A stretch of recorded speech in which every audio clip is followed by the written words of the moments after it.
Welcome, everyone, to Silas Grave Stories, where I share the kind of tales that might just make you double-check the shadows around you. Before we get started, don't forget to like the video and subscribe for more stories that will stick with you long after they're over. And hey, quick question. What time is it where you are right now? Let me know in the comments. I'd love to see how many of you are listening in the dead of night. All right, let's get into tonight's story. When I moved into my new apartment, I didn't think much of it. It was one of those older places that seemed to have a bit of charm. Hardwood floors, creaky stairs, a skylight that let in just enough sunlight to make the space feel warm during the day. The vibe was cozy and the rent was cheap. A win-win, or so I thought.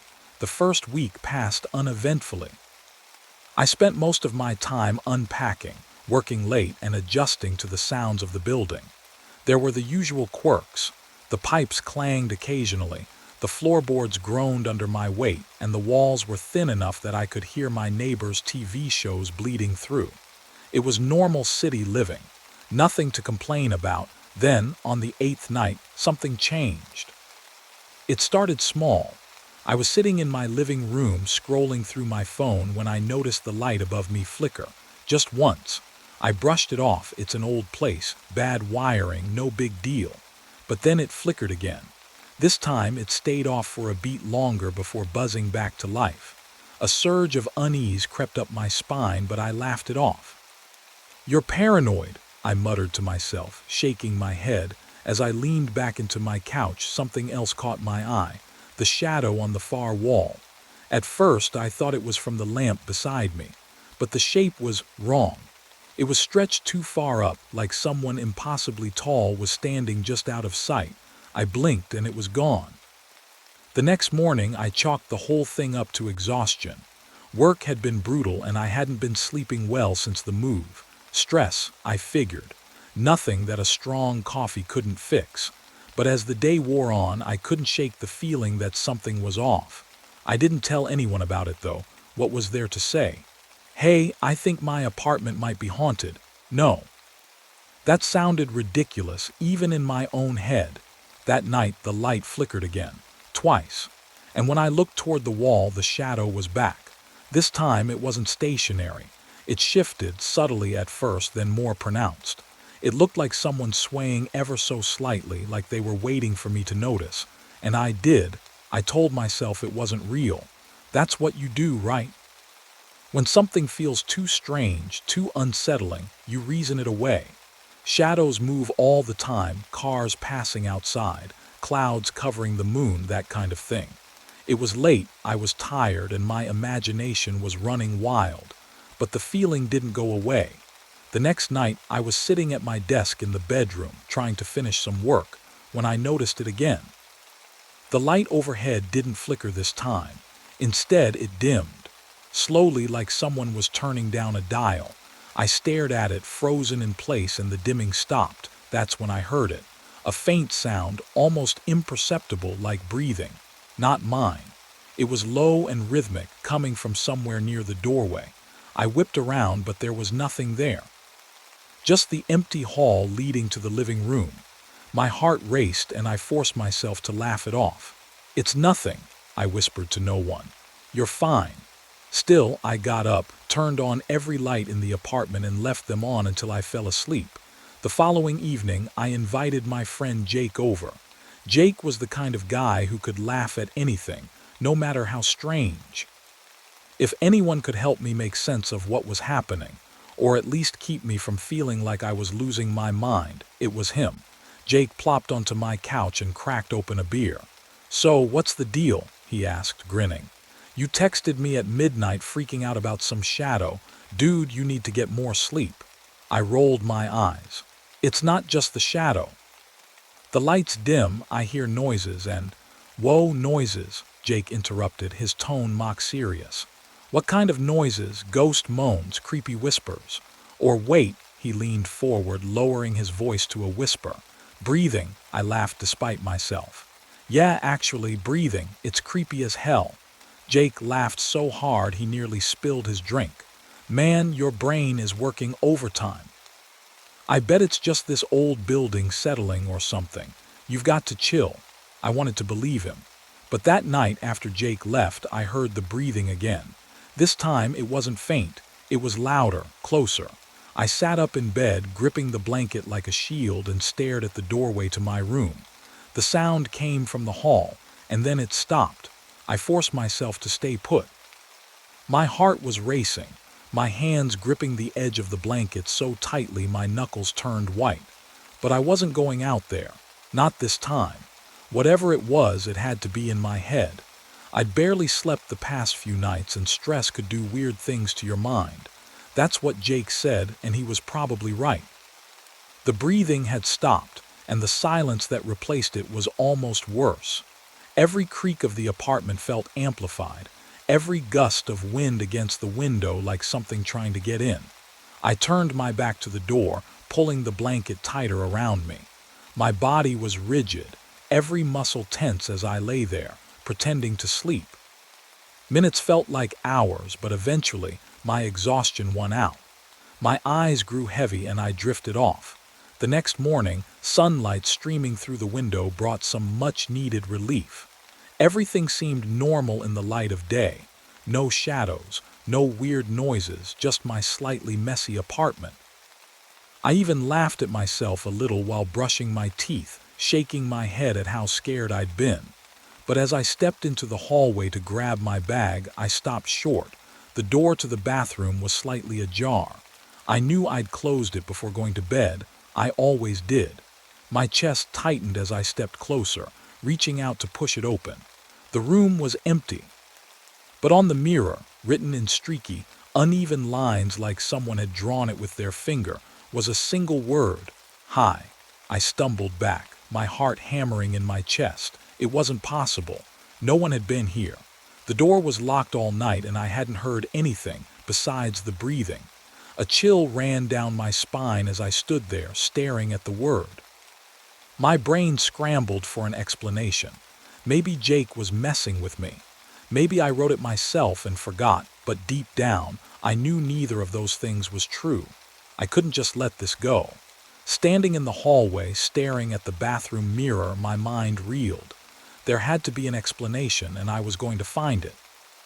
Grabbing the closest thing I could use as a weapon, a heavy metal flashlight from the kitchen drawer, I began my search.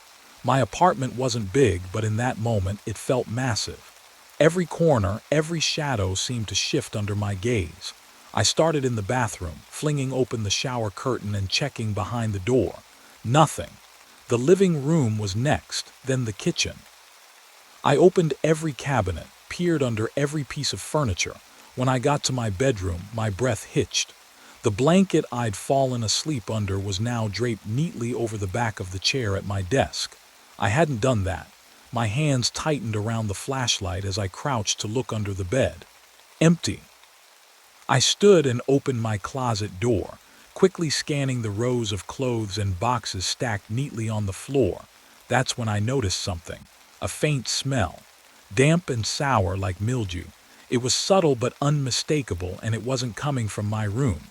I followed the scent back into the hallway, then toward the small coat closet near the front door. My heart was pounding so loudly it felt like the walls themselves were vibrating with it. The smell grew stronger as I reached the closet. Slowly, I gripped the handle and pulled the door open.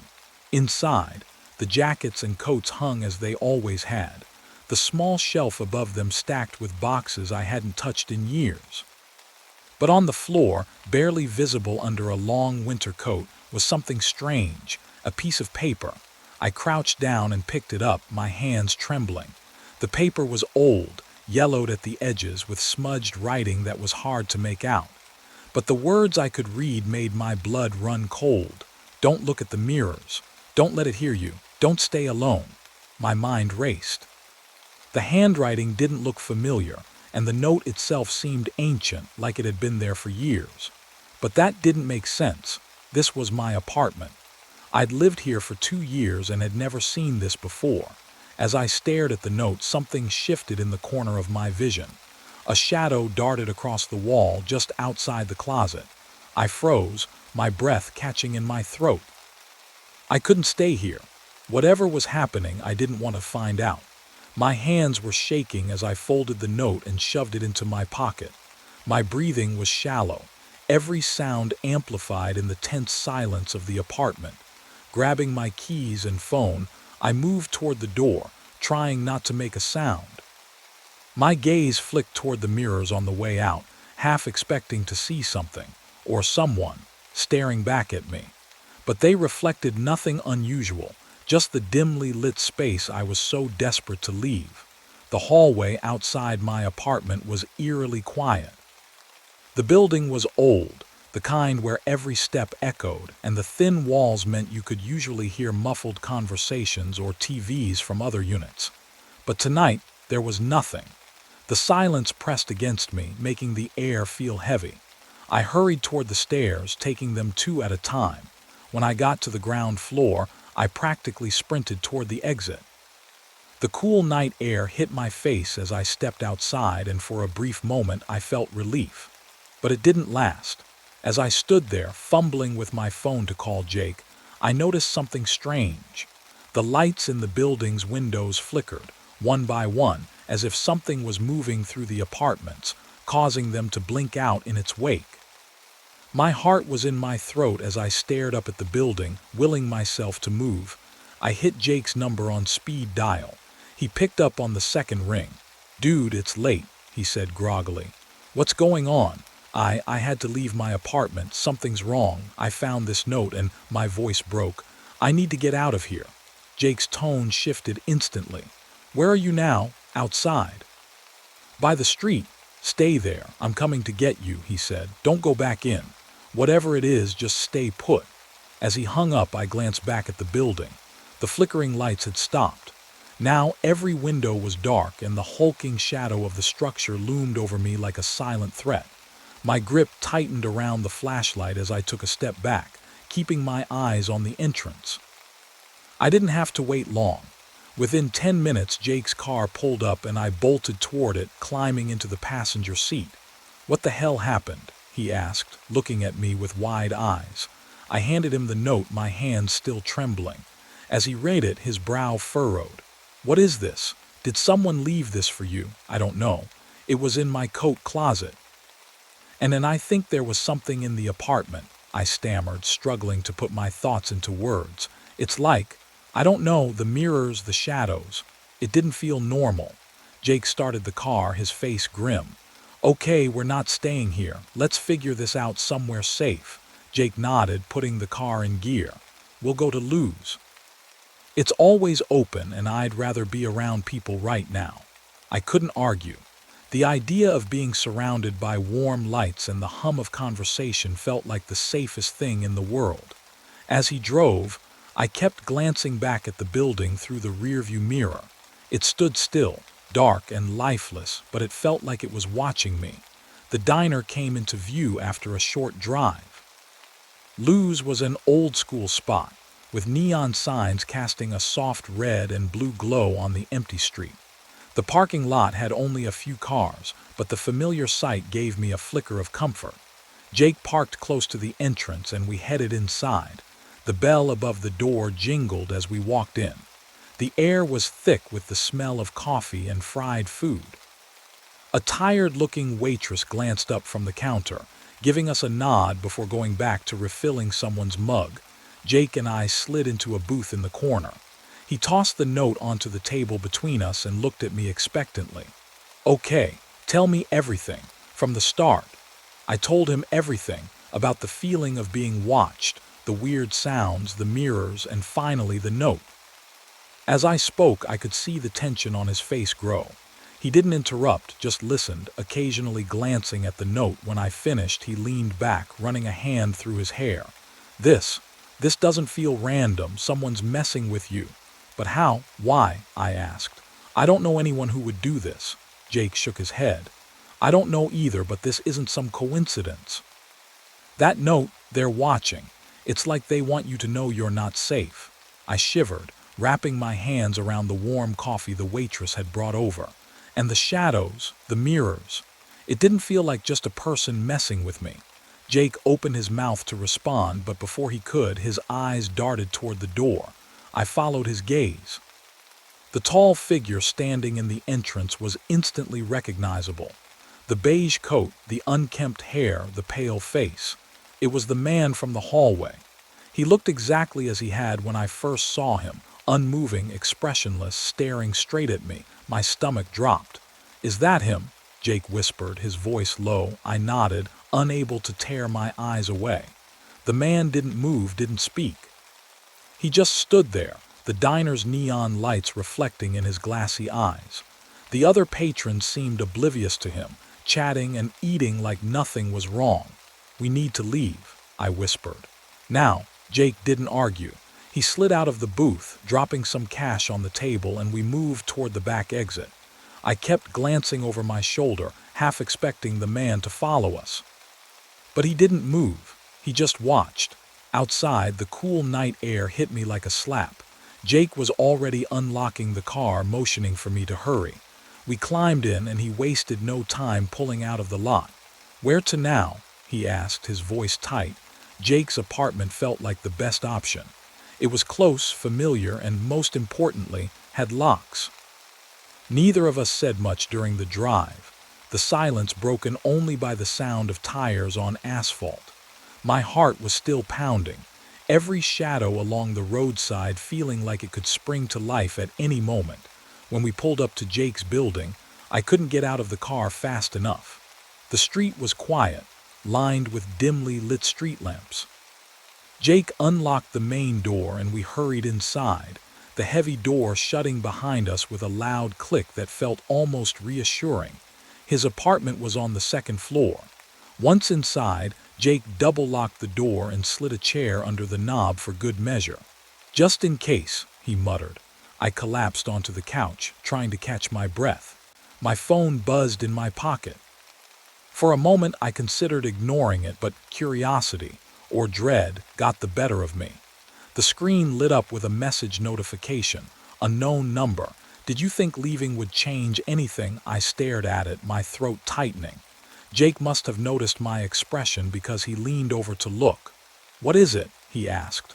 Wordlessly, I handed him the phone. His jaw clenched as he read the message. "This is insane. How do they have your number?"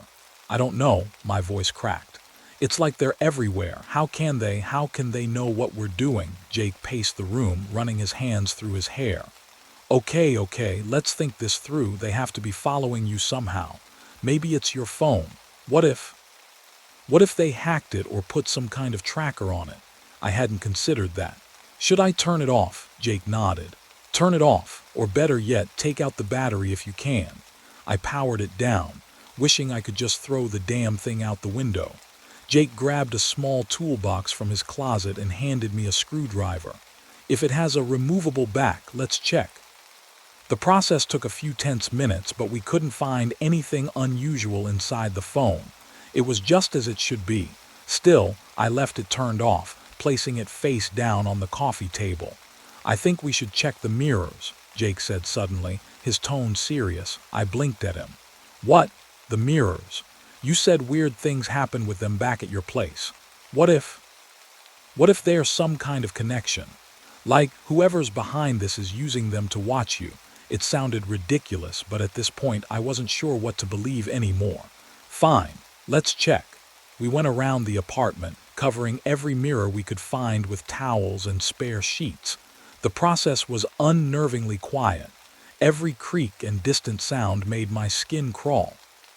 Once we finished, Jake flopped onto the couch beside me. "Okay, mirrors covered, phone off. What now?" Before I could answer, there was a loud knock at the door. We both froze, staring at the door as if it might leap off its hinges. The knock came again, this time louder. Jake motioned for me to stay quiet, creeping toward the peephole. He looked through, his face going pale. "It's him." My stomach dropped. "The guy from the diner," Jake nodded, his voice barely above a whisper. "Yeah, same coat, same everything. He's just standing there." The knock came a third time, more insistent now. Then the man spoke, his voice muffled through the door but chillingly clear. "I know you're in there." Jake pressed a finger to his lips, signaling for me to stay completely silent. My heart pounded so loudly I was sure it would give us away. The man outside knocked again, harder this time, his voice carrying a chilling steadiness. "I don't want to hurt anyone. I just need to talk to you," he said. Jake backed away from the door, his eyes wide with panic. "Stay calm," he mouthed, though he didn't look calm himself. The man stood there for what felt like an eternity. The door's flimsy lock suddenly seemed useless against him if he decided to force his way in. I imagined him lunging through the door, his long coat brushing against the shattered wood as he came toward us. Finally, the knocking stopped. Jake and I exchanged a glance, neither of us daring to move. A moment later, we heard the faint sound of footsteps retreating down the hall. I exhaled a shaky breath, but Jake didn't relax. He crept back to the peephole, peering outside. After a long pause, he whispered, "He's gone." Relief washed over me like a wave, but it was short-lived. What if he's just waiting outside? Or what if he comes back? Jake shook his head, pacing the room. "We can't stay here forever." I glanced at my phone on the coffee table, still turned off. "Maybe we should leave, go somewhere public." Jake hesitated, then nodded. "Yeah, somewhere he can't corner us. A gas station or something." We began to gather our things as quietly as possible, throwing on jackets and grabbing wallets. My stomach churned with anxiety, every tiny sound amplified in the silence of the apartment. Just as we were about to open the back exit of the building, my phone buzzed. Jake and I froze, staring at the device like it might explode. Slowly, I reached for it, flipping it over. Even though it was powered off, the screen lit up with a notification. It was a message from an unknown number. "Leaving won't help. I'll be waiting." Jake didn't even hesitate. "Forget it. We're leaving." He opened the door leading to the back exit, and we stepped into the cool night air. The parking lot was dimly lit, the lone street lamp casting long shadows across the ground. My car was parked in the far corner, and every step toward it felt like walking through quicksand. The message replayed in my mind, gnawing at my nerves. Jake stayed close, his eyes scanning the shadows like a hawk. "Let's move fast," he whispered. We reached the car without incident, but that didn't ease the tension. I fumbled with my keys, my hands shaking so badly I dropped them. "Seriously," Jake hissed, picking them up and shoving them into my palm. I unlocked the doors and we both climbed in. As soon as the doors slammed shut, I locked them again and started the engine. "Where should we go?" I asked, my voice trembling. "Anywhere but here," Jake replied. I threw the car into reverse and backed out of the space, my eyes darting between the mirrors. The parking lot seemed empty, but the shadows were too deep to trust. I drove toward the exit, the headlights cutting through the darkness. Just as we pulled onto the road, I spotted a figure in the rearview mirror. It was the man. He stood at the edge of the lot, his hands in his coat pockets, watching us. His face was obscured by the hood of his coat, but I could feel his gaze burning into the back of my head. "Don't stop," Jake said, gripping the dashboard. "Just go." I didn't need to be told twice. I sped up, putting as much distance as possible between us and that figure. The tension in the car was suffocating, neither of us speaking as I drove aimlessly through town. Finally, Jake broke the silence. "That guy knew we were leaving. He knew what we were going to do. How?" I didn't have an answer. We stopped at a gas station on the outskirts of town, the fluorescent lights buzzing overhead like a faint hum of safety. Jake stayed in the car while I filled up the tank, my eyes darting nervously around the empty lot. The moment we were back inside, Jake checked his phone. His face went pale. "What is it?" I asked. He turned the screen toward me. There was a new message. "Don't forget to look behind you." I slammed the car into drive, my pulse racing. "Police station." "Now," I muttered, barely able to hear my own voice over the pounding in my chest. Jake didn't argue. He leaned forward in his seat, scanning the dark road ahead as if expecting someone, or something, to jump out at us. The drive felt like an eternity, even though the station was only about 10 minutes away. The silence in the car was broken only by the sound of the tires against the road. Every turn, every shadow felt like it was hiding something. When we finally pulled into the station parking lot, the relief was almost overwhelming. The building was brightly lit, a beacon of safety against the suffocating darkness outside. We parked and rushed inside. The officer at the front desk, a middle-aged man with a kind but tired face, looked up as we approached. "What's the problem, gentlemen?" he asked, his voice steady and professional. Jake did most of the talking, explaining the messages, the man outside the apartment, and how he seemed to know our every move. The officer listened intently, occasionally nodding and jotting down notes. "You have the messages with you?" he asked. Jake handed over his phone. The officer scrolled through the texts, his expression hardening with each one. "This is definitely unsettling," he said, handing the phone back. "But it's hard to act on anonymous messages. Did you recognize the man you saw?" "No," I said, "but he looked off, like he knew us." The officer stood and gestured for us to follow. "Let's get a report started. We'll also send someone to check out your apartment, make sure everything's secure." We followed him into a small room where he took our statements. As I described the man and the events leading up to our visit, I couldn't shake the feeling that we were being watched. Just as the officer finished typing up the report, his radio crackled to life. "Dispatch to Officer Green. We've got a report of a disturbance at an address matching their apartment. Neighbor says there's a man outside trying to get in." Jake and I exchanged a panicked glance. Green grabbed his radio. "Copy that. Sending backup now. I'll bring the witnesses with me." "What?" Jake blurted. "We're not going back there." The officer held up a hand. "Relax, you'll stay in the car. I need you there in case we identify this guy." Officer Green didn't give us much time to protest. Before we knew it, we were back in the car, his squad vehicle leading the way to the apartment. The blue and red lights spinning above the roof were both comforting and nerve-wracking. Jake was rigid in his seat, his hands gripping his knees as if to keep himself grounded. I kept glancing out the window, half expecting to see that figure from the alley standing in the shadows. As we pulled up to the complex, another patrol car was already there, parked near the entrance. Two officers stood near the front steps, their flashlights cutting through the darkness as they surveyed the area. "Stay here," Officer Green instructed. He stepped out of the car, leaving us locked inside with the engine running. I leaned forward, trying to catch any signs of movement through the windshield.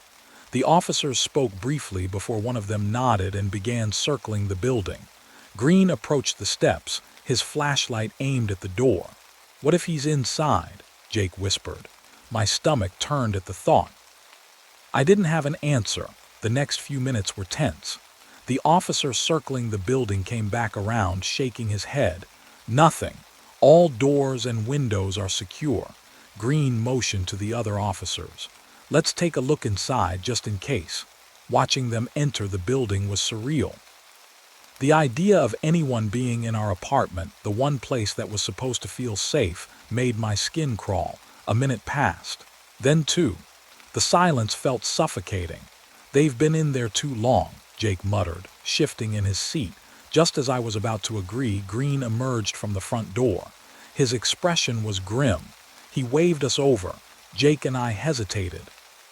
"We found something," Green called out. Reluctantly, we stepped out of the car and followed him inside.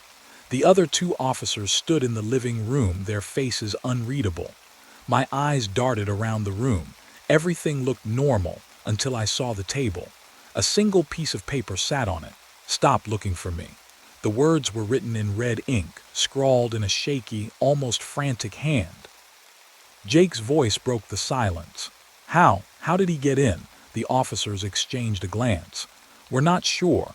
The locks weren't tampered with and there's no sign of forced entry." "That doesn't make any sense," I said, my voice shaking. "We locked the door. We were careful." Green put a hand on my shoulder. "Listen, we'll have someone stay here tonight just in case. But if this person knows your routine, you might want to consider staying somewhere else for a while." Jake and I nodded, too stunned to argue.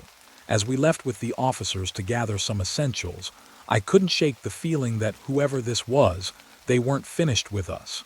Jake and I sat in the back of Officer Green's squad car, both of us too tired and on edge to speak. We didn't say much on the drive to the hotel. The city was quieter than usual, the usual hum of activity replaced by an unsettling calm that made me feel like we were being watched. Green had arranged for us to stay at a well-known hotel just outside the downtown area. It wasn't the best place, but it was secure. After everything that had happened, security was our main priority. We checked in, got our room key, and made our way up to the second floor in silence. The moment the elevator doors opened, the air seemed thicker. It was a feeling that crept up my spine when I couldn't shake. Maybe it was just the exhaustion, but it felt like someone had followed us here. The hotel room wasn't much different from the one at our apartment. 2 beds, a small desk, a nightstand. The only thing that was different was the faint scent of stale air, which made the place feel unwelcoming. Jake dropped his bag on the bed closest to the window. "We're safe here, right?" I shrugged, though I wasn't sure if I believed my own answer. "I hope so, but I don't think this guy will just leave us alone." As I unpacked my bag, the strange sense of unease never left me. I couldn't help but glance over my shoulder every few seconds, like I might catch a glimpse of someone standing just outside the door. Around midnight, as we lay in our separate beds, I heard a sound. It was soft at first, like a light tapping against the door. "Jake," I whispered, my voice barely audible. He didn't respond. The sound came again.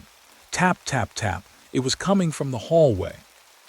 I tried to shake off the feeling, telling myself it was just the old building settling, or maybe someone else in the hotel moving around at night. But the sound kept coming, each tap a little louder. I got up slowly, my heart racing. I tiptoed toward the door, my fingers hovering over the lock, as though something inside me already knew what was about to happen. When I opened the peephole, the hallway was empty. I exhaled, confused. No one was there. But as I turned to walk back to my bed, I froze. On the floor, right in front of the door, was a piece of paper. My stomach churned. It was the same kind of paper we found back at the apartment. The same red ink. The words were simple, but they chilled me to my core. "I know where you are." I didn't even hesitate. I grabbed my phone, fingers shaking as I dialed Officer Green's number. It rang once, twice. "Hello," he answered, his voice groggy. "Green, something's happening," I said, my voice low but frantic. "We're at the hotel and someone's outside the door. They left a note." There was a long pause on the other end, and I could feel the air grow colder, thicker. "Stay calm. We're sending someone over now. Don't open the door for anyone. You understand?" I nodded, though he couldn't see me. I backed away from the door, pressing my back against the wall, eyes locked on the note. My brain was trying to process everything, but it was like a fog was clouding my thoughts. What was going on? How did he find us again? Jake was already on the phone with someone else, probably his parents or his brother, but I could tell he was just as freaked out as I was. The minutes stretched on endlessly. Each second seemed like an eternity. Finally, there was a knock at the door. I jumped, my pulse pounding in my throat. It was followed by another knock, then another. "Jake, do you hear that?" He nodded, looking pale. "Yeah, someone's knocking, but it's not a hotel knock. It's different, it's too slow." I knew what he meant. It wasn't the polite, efficient knocking of a hotel guest or staff member. It was deliberate, paced, almost like the person on the other side wanted us to hear it. The knocking stopped, and for a brief moment I thought it had been a mistake. Maybe the staff had made a wrong turn, or it was someone delivering something. Then the door handle rattled. My breath caught in my throat as the handle turned, as if someone on the other side was trying to break in. I was frozen. Then, just as quickly as it had started, the rattling stopped. The room was still, too still. I felt like I couldn't breathe. Jake stepped forward cautiously. He whispered, "We need to go right now." But before we could even move, we heard another sound. This time it came from the window. It was the same tapping, the same rhythm, but now it was louder, more insistent. I didn't want to look. I really didn't, but I knew I had to. I approached the window, barely able to bring myself to lift the blinds. When I did, what I saw made my heart drop to my stomach. A figure stood in the parking lot just outside the hotel, staring up at us. It wasn't a man I recognized. It wasn't anyone from the street outside, and it wasn't anyone I'd ever want to meet. The person was just standing there, smiling up at us, with that same wide, unsettling grin. The chill that ran down my spine made my entire body shudder. Suddenly, the phone rang again. I almost jumped out of my skin. It was Officer Green. "I need you to stay quiet and don't move, okay?" His voice was urgent. "We've traced the phone number we've been using to contact you, that call. It wasn't from me." I didn't respond. I couldn't. The figure outside was still there, but something else was starting to happen. The lights in the parking lot flickered, one by one, and then they went out completely. I stared at the dark parking lot, my eyes locked on the figure, frozen in place under the blank void of the streetlights. The lights had gone out. The figure hadn't moved an inch, but there was something so unnerving about the stillness. It felt like time itself had stopped. My heart pounded in my chest as I pressed my back against the cold window. "Jake," I whispered, not daring to take my eyes off the figure. "I think he's coming closer." Jake's face turned ashen, his expression matching mine, completely stricken. He quickly moved to the door, pacing nervously. "What the hell is going on? Why can't I hear anything? Why is everything so quiet?" Before I could answer, there was a sharp knock at the door, followed by the sound of a voice. Officer Green's voice. "Open up, it's the police." I blinked in disbelief. I hadn't heard them come in. The streetlights were still out and the parking lot outside the hotel was pitch black. But there they were, standing outside our room. "Open up," Green repeated. His voice was full of authority now, steady but urgent. "We've got it handled." I rushed to unlock the door, not hesitating for a second. As soon as the door swung open, I saw Green, his uniform outlined by the dim emergency lights flickering in the hallway. Two other officers flanked him, and they were scanning the area with intense focus. "What's happening?" I asked, almost desperate for answers. "Stay back," Officer Green said, ushering us away from the door. "There's something going on here and we need you to stay calm."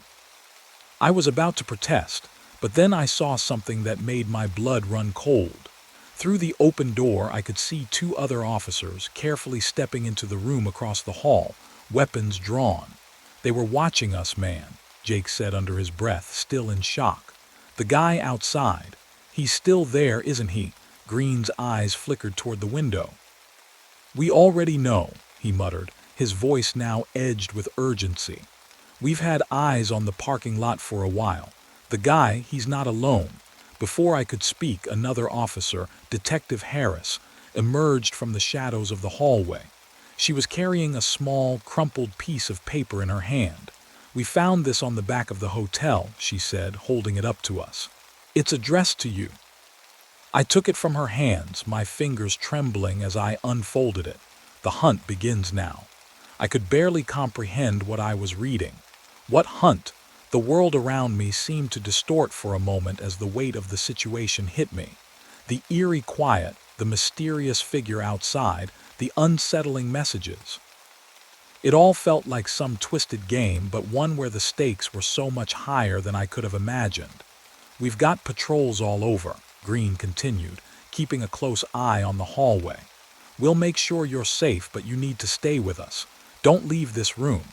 Understand?" Jake and I nodded in unison, and the officers moved quickly. Green and Harris made their way out of the room while the other officers took positions, clearly expecting more than just the figure outside. But then, as if time had shifted, the door to our room slammed shut with a sudden force. My heart raced again. "Wait, what the hell just happened?" I asked, turning toward the door. I was about to open it, but a voice stopped me. "We're trapped," Jake said in a whisper, his face pale. "We're locked in." I tried the doorknob. It wouldn't budge. The lights in the hallway flickered and then everything went dark. Not just the hallway. Every single light in the hotel went out. The air in the room grew colder and I could feel it creeping down my spine. I felt something shift in the atmosphere. The quiet, that thick silence. It was gone, replaced by a heavy, oppressive tension.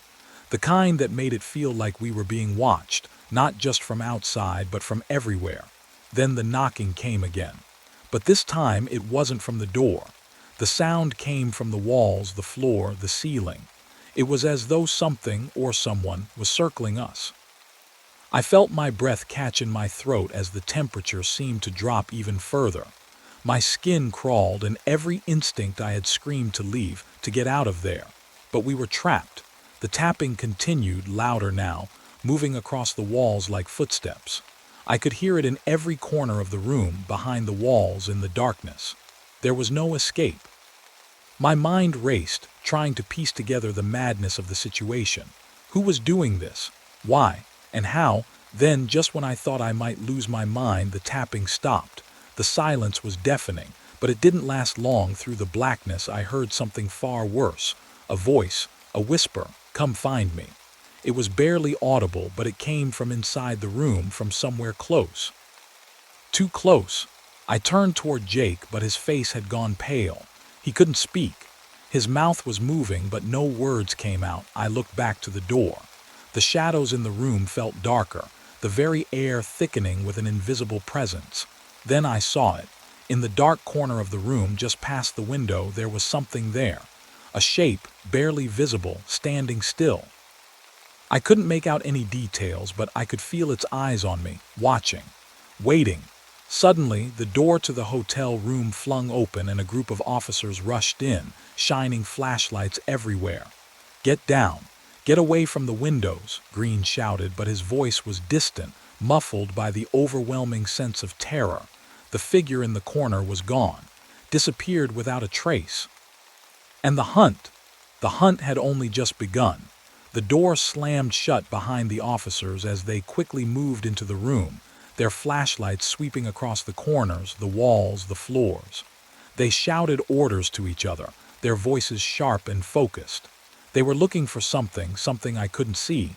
I tried to steady my breathing, but the air felt heavy, thick with tension. I glanced at Jake, whose face was still ghostly white, his eyes wide. He didn't look like he'd spoken since the knocking stopped. "Where is it?" Officer Green's voice cut through the air. He was standing near the window, scanning the dark outside with his flashlight, but there was no sign of the figure that had been standing there only moments ago. Nothing.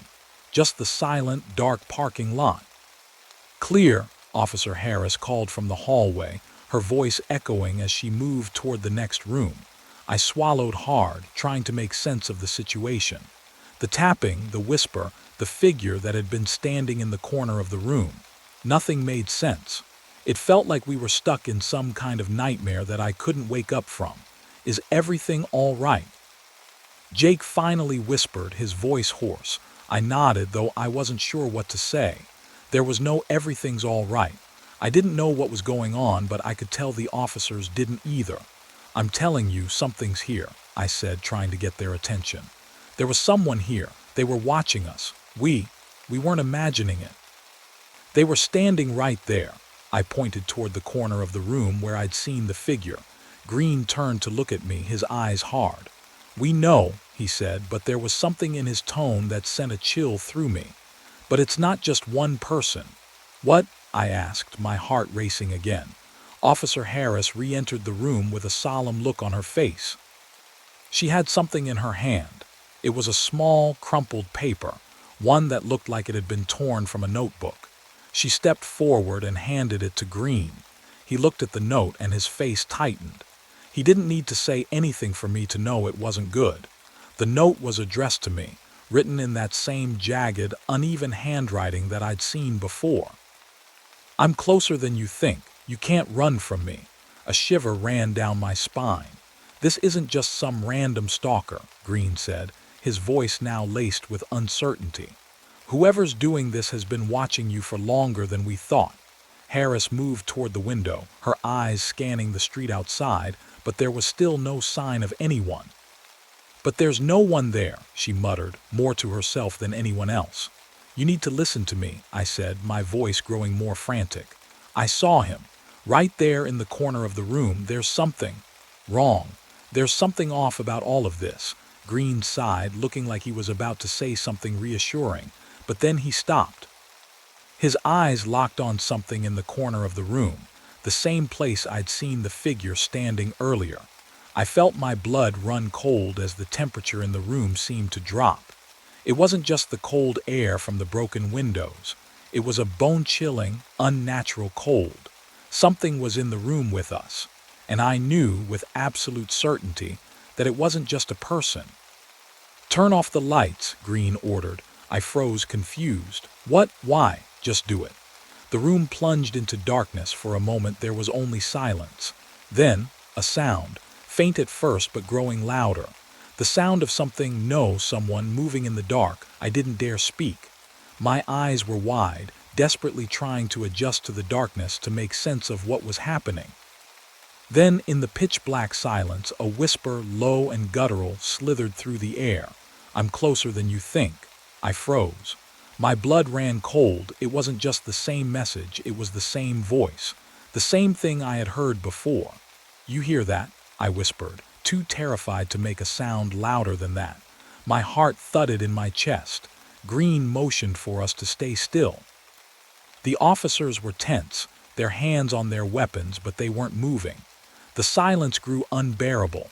Then the whisper came again, but this time it was different. This time it wasn't just a voice, it was a presence. Something was in the room. Something far worse than just a person. Suddenly the lights flickered back on. The room was empty. No one was there. But there was something new, something disturbing. In the far corner of the room there was a dark smudge on the wall, a mark that hadn't been there before. It looked like a handprint, but it wasn't made of dirt or dust. It looked wet, almost like it had been smeared onto the wall, as if someone had pressed their hand against it from the other side. Green stepped forward, his flashlight catching the mark. He didn't say anything, but his expression told me everything I needed to know. He was just as confused and horrified as I was. The sound of footsteps echoed outside the room, and I could hear the officers' voices in the hallway, but I couldn't focus on any of that. My eyes were fixed on the handprint, and it was as if my body refused to move. My breath caught in my throat, my body rooted to the spot. Something was happening. Something far worse than a stalker. It was as if whatever was out there had been waiting for this moment, waiting for me. And that's when the real terror hit. The whisper came again, but this time, it wasn't from the walls. It was right behind me. "I'm already inside." The words hit me like a punch to the gut, but I didn't have time to process them. My legs refused to move, rooted to the floor, but my mind was racing. I could feel the coldness of the room wrap around me, creeping beneath my skin. Something wasn't right. It wasn't just a presence in the room anymore. It was inside me. I slowly turned around, but before I could even take in the full weight of what was behind me, I heard a sharp gasp from Officer Green. His flashlight trembled in his hand, pointing towards the wall, the smudge. The handprint that hadn't been there before, it had grown. It was as if the handprint was moving, shifting, expanding, and stretching across the wall. A dark, slimy trail seemed to ooze from it, dripping like something alive. I don't know what this is," Green stammered. He was shaking now, trying to steady himself, but his voice was edged with panic. Harris, who had been near the doorway, stepped forward cautiously.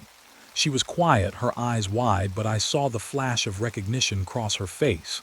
It wasn't fear. It was more like understanding. Like she knew something we didn't. She looked at me, her voice barely above a whisper. "Do you know what it is? Have you seen something like this before?" I shook my head. I had no idea what was going on, but my gut was telling me this was far worse than a stalker. This wasn't some random person following me. It was something much darker, and it had been watching me for far longer than I'd ever realized. "We've seen something like this before," Green said, his voice tight. In cases where the entity isn't just a person, it's a presence, something that attaches itself to people, to places. It's been getting stronger. It's been feeding off your fear. I wanted to say something, but the air in the room felt too thick, too suffocating. My mind raced through the possible explanations. Maybe they were just talking about a serial stalker, someone who was messing with my head. But no, I'd heard that voice. The way it made me feel. It was like it wasn't just a person. It was something more. Green's flashlight flickered, and for a split second I saw something. A figure in the corner of the room, standing in the shadow. It wasn't clear, not fully formed, but I could feel it. The presence was there. It was waiting. Harris's eyes followed mine and she gasped. But then it was gone, just like that. "I didn't see anything," she muttered, shaking her head as if to clear her thoughts. Green nodded, his lips pressing into a thin line. He didn't look convinced, but he didn't say anything. Instead, he took a step back, his voice low and steady. "We need to find out what's causing this. This is more than just a simple stalker situation. There's something in this house, something in the walls." "But what do we do about it?" I asked, my voice trembling despite myself. I hated how weak I sounded, but this was beyond anything I had ever imagined. "We find out where it came from," Green said, "and we stop it." I couldn't help but feel like we were already too late. Whatever it was, it had already been feeding off of me. It had already gotten inside my head. And now it was too strong to just walk away from. Suddenly, there was a knock at the door. The officers froze, their eyes snapping to the door. No one had come in or out since we arrived. This was someone else. Someone new. Green moved quickly, pulling his gun from his holster and positioning himself near the door. He motioned for Harris to get into position as well. I stood frozen in place, my heart hammering in my chest. I knew I had to do something, but the fear had me paralyzed. Another knock, louder this time. "What do we do?" I whispered, barely able to breathe. Green glanced back at me, his eyes narrowed. "We're going to find out." He motioned for Harris to open the door, his gun still trained on it. She did so slowly, cautiously, the hinges creaking as the door inched open. The flashlight from the other room spilled into the hallway, illuminating the figure standing just beyond the threshold. But it wasn't a stranger. It was the figure. The same one I had seen standing in the corner of the room earlier, the one I thought was just a trick of the light. It was standing there now, motionless, its face obscured by shadows. But it wasn't just standing, it was waiting. "Who the hell are you?" Green demanded, his voice shaking. The figure didn't answer. Instead, it raised a hand. One finger pointed toward me as if accusing me of something. "I don't know what you want," I said, stepping back. My voice was hoarse and I could feel my body trembling, but I had to say something. I had to do something. And that's when the twist hit. The figure took a step forward and then it spoke, but not in a voice I recognized. The words it spoke were cold, detached, and so utterly chilling. "I've been here longer than you think." It wasn't the voice I had heard before. It wasn't the figure I thought I was dealing with. This was something far worse. Something that had been in the house long before I even moved in. And then, in a horrifying moment of clarity, I realized something. The entity wasn't just trying to frighten me. It was trying to replace me. I barely had time to process the chilling words. "I've been here longer than you think," before everything seemed to unravel. The entity, whatever it was, stepped closer, its presence almost suffocating the room. I felt my breath quicken, my heart pounding against my chest as though it wanted to break free. I wanted to run, to escape, but something kept me rooted to the spot. Maybe it was fear, maybe curiosity, but I couldn't tear my eyes away from the figure. Green's hand tightened around his gun. Harris's breath was shallow, her eyes darting between me and the figure, but she didn't make a move. Neither of them said a word. It was like we were all in a trance, unable to break the oppressive silence that hung over us. The figure's lips curled into a smile, or was it a smirk? I couldn't tell. The shadows around it seemed to shift, like they were alive, wrapping tighter around its form, distorting its shape. It wasn't quite human, not anymore. but it had been once. I could tell. I could feel it in the way it moved, in the way it regarded us as though we were nothing more than ants beneath its gaze. It raised its hand again, and this time I saw it clearly. Its fingers were elongated, unnaturally so, like they were reaching for something, grasping at the very air around them. The hairs on the back of my neck stood up. I took a step back without thinking, but my body was betraying me. I didn't want to move, I wanted to stay frozen safe, but there was no safety to be found here. "You don't belong here," the figure said, its voice now deeper, almost like it was speaking from within the walls themselves. "Who are you?" Green demanded, his voice cracking slightly. He was trying to sound authoritative, but it wasn't working. The fear was leaking through. "I am what you've been searching for," the figure replied. It sounded like it was mocking him, as if the entire situation was some cruel game. "What the hell does that mean?" Harris muttered under her breath, but the figure didn't answer. It just stood there watching us, watching me. I couldn't breathe. My mind was racing, trying to piece together what was happening. This thing, it wasn't a person. It wasn't a ghost. It wasn't a stalker or anything I could understand. It was something that had been waiting, something that had found a way into my life, into this house. The longer I looked at it, the more I felt the truth sink in. It wasn't here to hurt us. Not right away, anyway. It was here to replace us, to take what was ours. "We have to get out of here," I whispered, the words slipping out before I could stop them.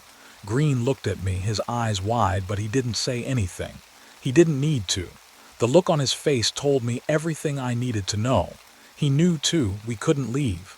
Not without a fight, but the figure didn't move. It didn't even flinch. It just kept smiling, its face twisting in that unsettling way. "You think you can escape?" it asked, its voice now a low growl. I took another step back. My mind screamed at me to run, but my feet wouldn't obey.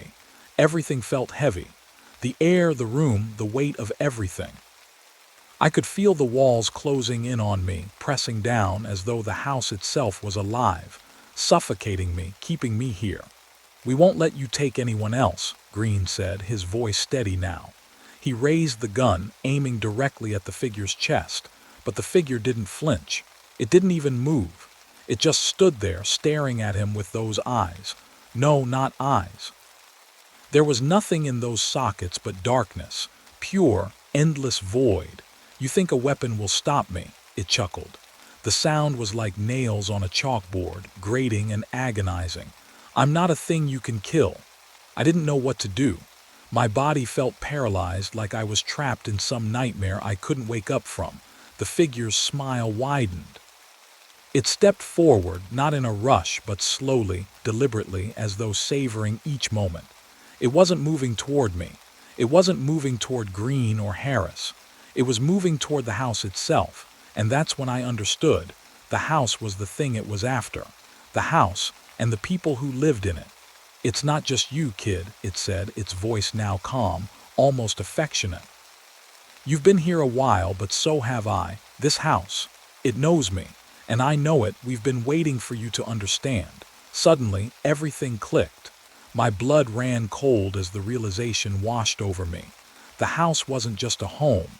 It wasn't just a place we were staying for a few days. It was alive in a way I couldn't comprehend. And the figure wasn't just an intruder. It had always been here. It was the house's true owner. Green stepped forward, his eyes wide, his finger tightening on the trigger. "Stay back," he warned, his voice shaking. But I saw the fear in his eyes, too. He didn't believe his own words. And then, before anyone could react, the house itself seemed to shift. The walls groaned, the ceiling creaked. I could hear something scratching from beneath the floorboards, a noise like something alive moving, stretching, reaching up from the dark.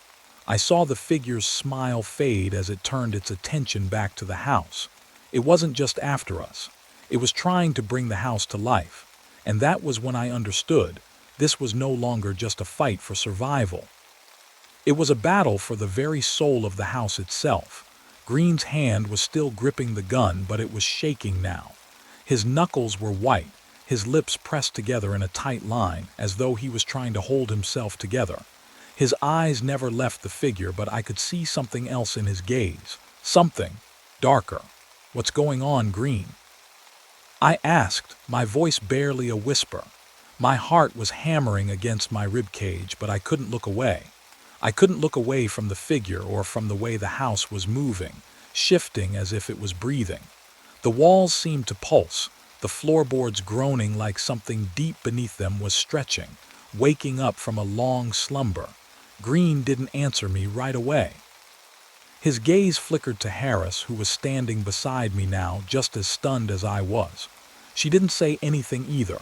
None of us knew what was happening, not really. Then, in a voice so low I could barely hear it, Green spoke. "It's here. It's always been here," he said. His voice was tight, almost strained. "The house. It's alive. And I should have known.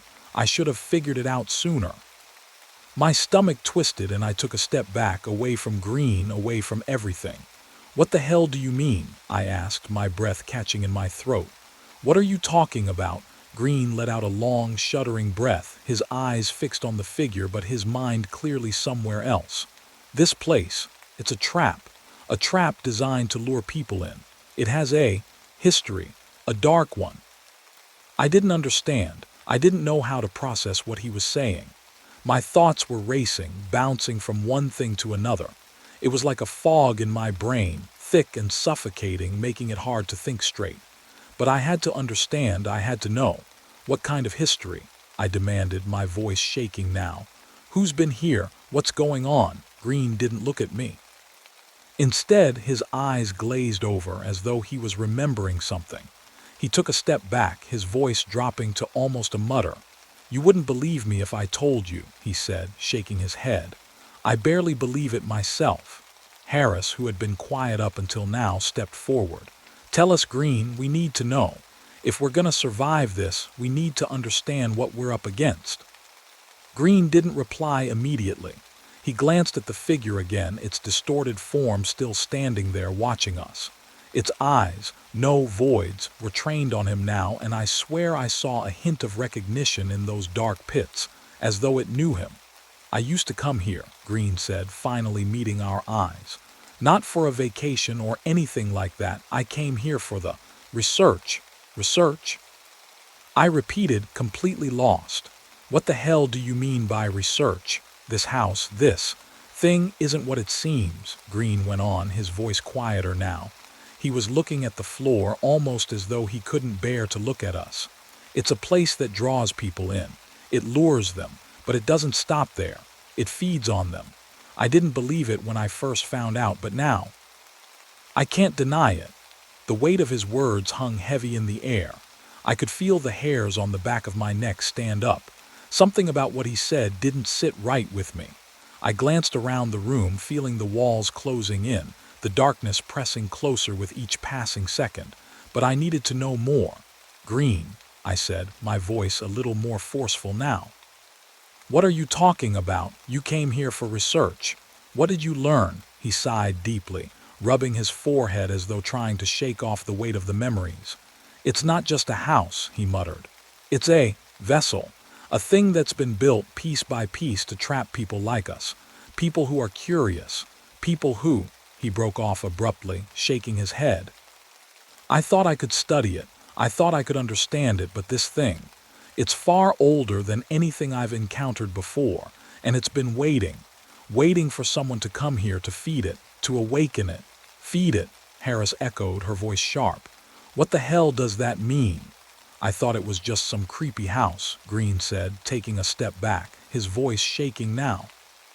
"But it's not just that. It's alive. And it takes people, your emotions, your fears, your life force. It drains you without you even realizing it." I could feel my chest tighten and my heart rate picked up again. I wanted to scream, to run out of there, but something kept me from doing it. I couldn't leave. Not yet. Not without understanding what was happening.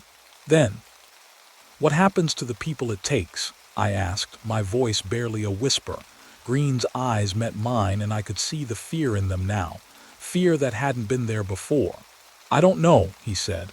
"I think they become part of it. They become shadows." Harris stepped back, looking at Green like he was crazy. Shadows, are you serious? Listen to me, Green snapped, his tone hardening. I've seen it. I've seen people who have stayed here too long, who have stayed in the house and let it feed on them. They vanish. And the worst part is, when they come back, they're not the same. They're shadows of the people they once were, like pieces of them are missing. I didn't know what to say. I felt like I was in a nightmare, a bad dream I couldn't escape from. But there was no denying what was happening. No denying what Green was saying. The figure, the thing, was still standing in front of us, its smile now a grotesque twist on its face. Its eyes never left us. It had been waiting for us to figure it out, waiting for us to realize that we were already part of the house's twisted game, and now it was time to collect. Time to finish what it had started. The walls groaned again, and the floor beneath our feet seemed to ripple, like the very foundation of the house was alive. It wasn't just the air that was thick with tension now. It was the house itself. It felt like something was moving behind the walls, something that had been waiting for years to be unleashed. Green's expression shifted from fear to something I could only describe as resignation. He stood there, frozen, his gun still trembling in his hand, but now he seemed almost tired, like he had accepted the fact that we weren't going to make it out of here. Harris stepped closer to him. Green, you're not seriously telling me that we're going to sit here and just let this thing win, are you? She was breathing heavily, but there was fire in her eyes. She wasn't about to give up without a fight. I've tried everything, Green said, his voice hollow. I've been here before. I've seen what happens when people try to leave. It doesn't matter how hard you try, it always gets you. I shook my head, my heart hammering against my chest. No, this can't be it. There has to be a way out. But as I said it, I felt it, the floor beneath me vibrating, the walls shifting, like the house itself was responding to my words. It wasn't just the dark figure in front of us anymore. The whole damn place felt like it was alive, like it was coming to life, waking up. And it wasn't happy. Harris glanced around the room, her eyes wide with panic. She could feel it too. It's happening. We're not alone in here anymore, she muttered, her voice barely audible over the growing hum that filled the air. Then suddenly the lights flickered. Once, twice, and then they went out entirely. The silence that followed was almost worse than the noise. It was suffocating, like the house had swallowed every sound, every breath. The only thing we could hear now was our own breathing, fast and ragged, echoing off the walls, and the sound of something scraping, slowly, deliberately, coming from somewhere deep within the house. It wasn't the wind, it wasn't an animal, this was something else. Green turned to me, his face pale in the dark. Get out, now, it's too late. It's already taken us. But as he said it, the house made a sound I'll never forget. A deep, resonant thud that seemed to come from the very core of the building. And then the figure in front of us, the thing moved. It didn't just walk toward us. It glided like it was floating, its body barely touching the floor. Its eyes, those black pits, stared right at us, unblinking, unfeeling. I could feel it in my bones now. This thing wasn't human. It wasn't even alive in the way we understood it. Then it opened its mouth. At first, I thought it was just another horrible sound. But no, it wasn't a sound, it was voices. Low whispers like 1,000 different people all speaking at once, all trying to say something, but none of it made sense. It was all jumbled, twisted, like a nightmare where words couldn't form properly. But one thing stood out. You can't leave. The whisper was barely audible, but it cut through me like ice. I felt my legs weaken beneath me, the room spinning. This thing knew something we didn't. It knew that we were trapped, and it was playing with us. Before any of us could move, a new sound joined the whispers, the scraping. Only now it was louder, closer, and it was coming from the floor, from beneath us. I looked down at my feet, and for a second I thought I saw something, hands. Fingers, pale and long, emerging from the cracks in the floorboards, reaching toward me, toward all of us. Move. Green shouted, his voice sharp, panic setting in. He grabbed Harris's arm and yanked her toward the door, but she froze. She didn't move. She couldn't move. I looked at her and my stomach dropped. Harris was staring at the floor, her face pale, her body rigid. She wasn't looking at the hands emerging from the floor. She was staring at something else, something behind us. I turned around and my heart stopped. The figure was right there, right there. Its face was inches from mine, its breath cold and foul. It didn't need to speak anymore. I could hear it in my mind now, like a buzzing in my ears, so loud I couldn't block it out. "You're already mine." The words echoed inside my head, and for a moment I couldn't breathe. My chest felt tight, like the air had turned to stone, like I was suffocating. And then, just as quickly as it had appeared, the figure was gone, vanished. The scraping noise stopped. The whispers stopped. Everything fell silent again. But the silence wasn't comforting. It was worse. It was the silence that comes after a storm, after something terrible has just happened. But before you realize what it actually was, I turned to Green, who was now holding his head in his hands, shaking. "What the hell was that?" I whispered, my voice cracking. Green looked up at me, his eyes wild. "It's here. It's not going to let us leave. It can't." Before I could process what he meant, there was another thud. This time it was from above us. A light flickered on, not the overhead light, but something else. The light in the corner of the room. The old, dusty lamp that hadn't worked in years. It blinked once, twice, and then it stayed on. The thing wasn't done with us. The light flickered once more, a weak, sputtering pulse. It was barely enough to cast any real illumination into the room, but it felt different now. Like it wasn't just the light struggling to stay on. It was the house itself, reluctant to reveal what was hidden in its shadows. Green's eyes widened when he saw the light in the corner, his hand still clutching his gun, but now he wasn't aiming at anything. He was frozen. Every muscle in his body had tensed, as if bracing for something unspeakable to happen. The skin around his eyes was stretched thin, his breath shallow and quick. "I told you," he whispered, his voice barely audible over the crackling light. "It's here. We can't fight it, we can't outrun it. It's in the walls, in the air. It's been waiting. All we can do is wait for it to claim us." I couldn't understand what he meant. His words were fragmented, broken, but there was a deep, unsettling truth behind them. I could feel it in the pit of my stomach. The house was changing. We weren't just trapped inside anymore. It was as though the house itself had become alive. The thud above us came again, louder this time. It wasn't just a noise, it was a warning. "Come on," I shouted. I grabbed Harris by the arm, but she was still staring at the light, her eyes glazed over. She wasn't here anymore. She was somewhere else, lost to whatever had been slowly taking hold of her. I shook her hard. "Harris, snap out of it," she blinked, her gaze sharpening, but there was a coldness behind her eyes now, a detachment that wasn't there before. She slowly looked around the room, her face pale, as if she was seeing something that we couldn't.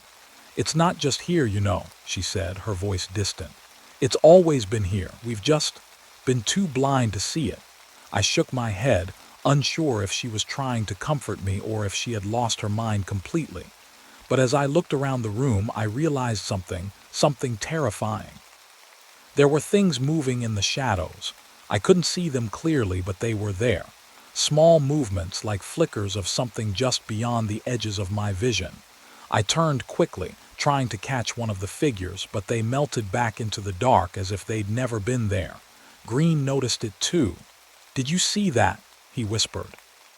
"I don't know what I'm seeing anymore," I replied, my voice trembling. The hairs on the back of my neck were standing straight up, and my heart was pounding so hard that I felt it in my throat. But then it happened. The light in the corner of the room flickered out completely, plunging us back into a suffocating darkness. The sudden drop in visibility made it worse, like the darkness had weight and it was pressing against us. I could hardly breathe. And then the thud came again, this time from the floor beneath us. It was coming closer. We weren't alone in the house anymore. Something was moving beneath us, beneath the floorboards.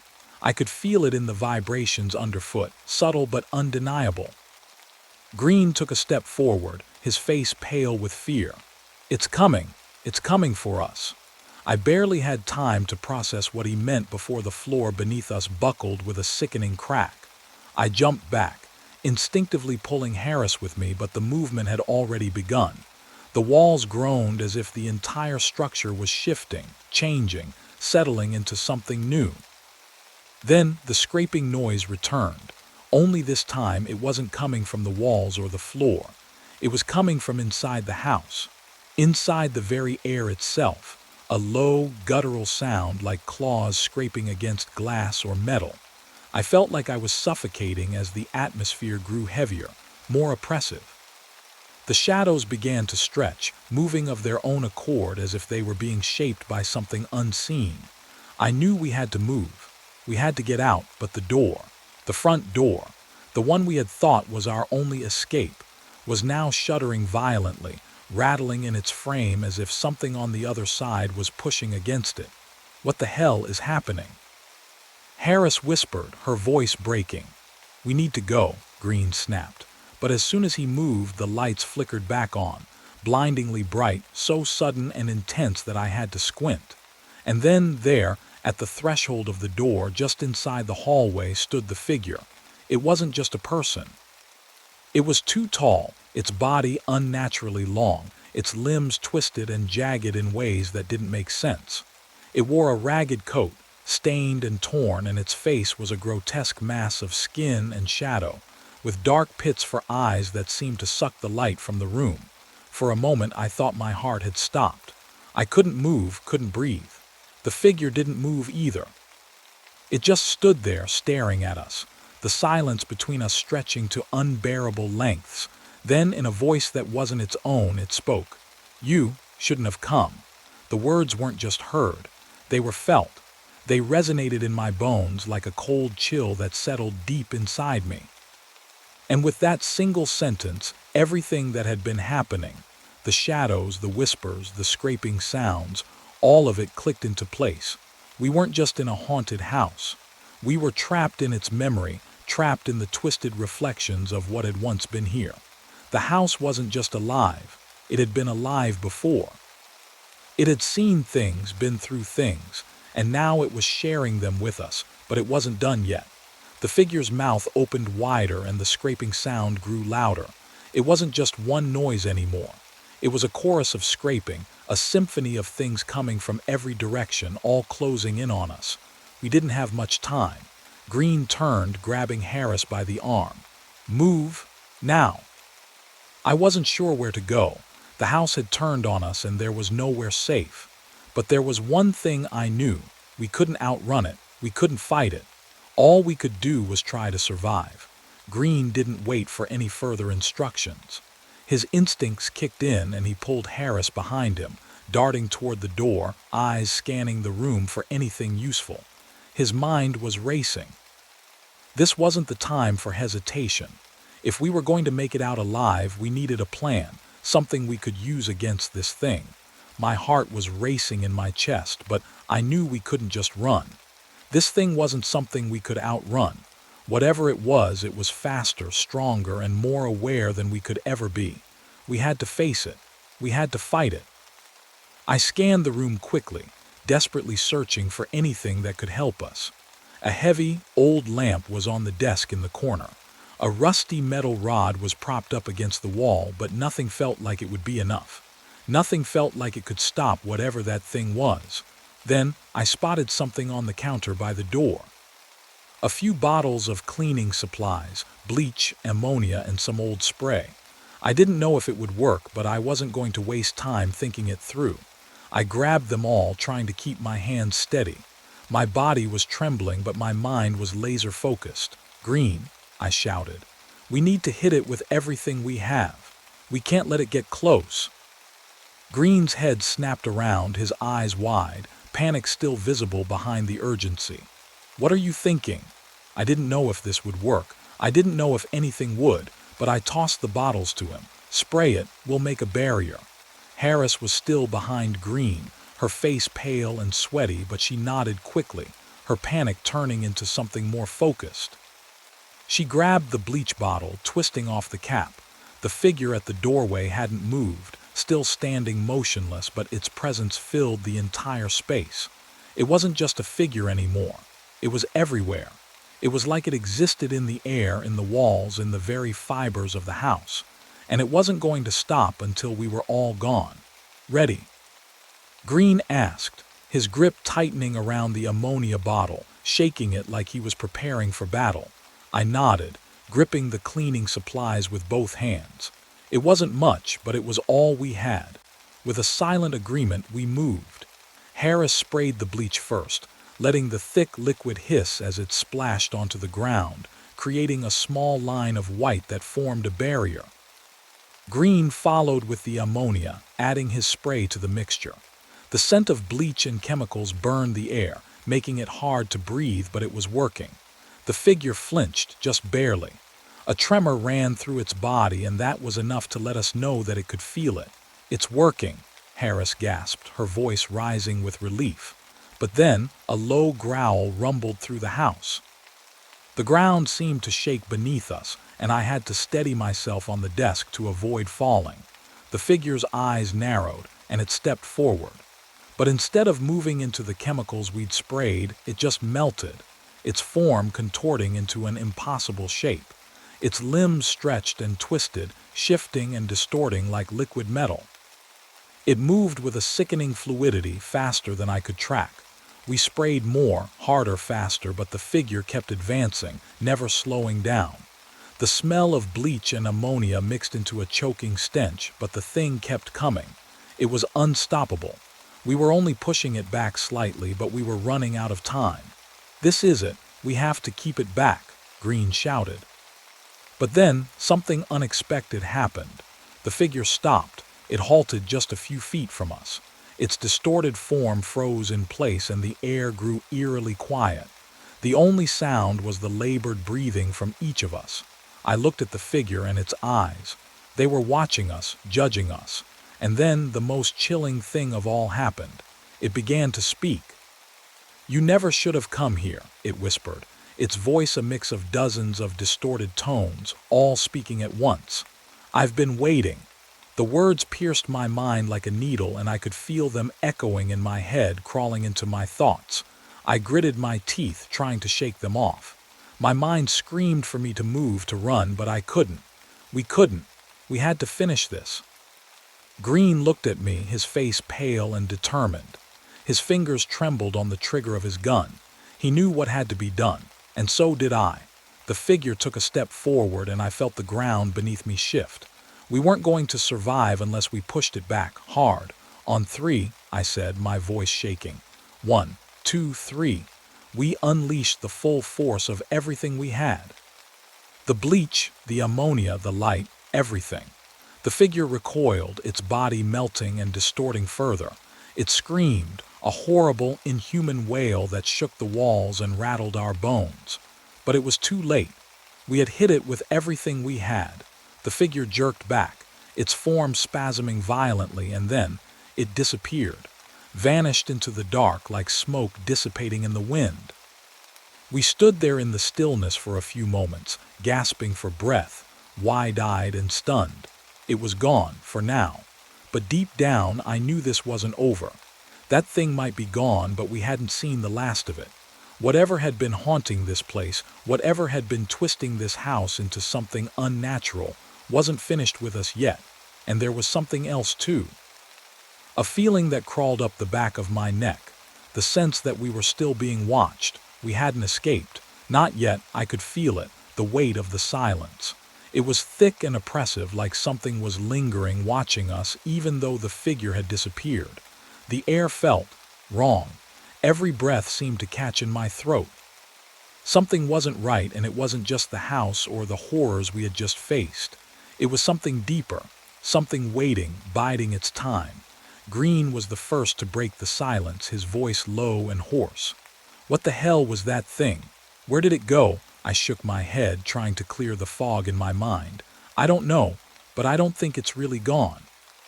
The words felt cold even as they left my mouth, but they were the truth. We all stood there, the room barely illuminated by the dim light we had left. The faint glow of the dimming flashlight and the harsh red light of the fire alarm still on reminded me that there was so much we didn't understand. The house wasn't just a house anymore. It was something else entirely. "Let's just get out of here," Harris said, her voice quivering. She looked at the door like it was an escape route to freedom, but I knew better. We could leave the house, but I wasn't sure if the nightmare would end there. "I don't think we can leave yet," I said, my voice tight. "Something's not right. That thing didn't just disappear, it's hiding." Green glanced at me, his face tense. "What do you mean, hiding? It was right there." I could feel the hairs on the back of my neck rising again. "What if it wasn't just here? What if it's in all of us now? What if it's inside the house, lurking, waiting to make its move?" I swallowed hard, my throat dry. There was a pressure in my chest, a suffocating feeling that wouldn't go away.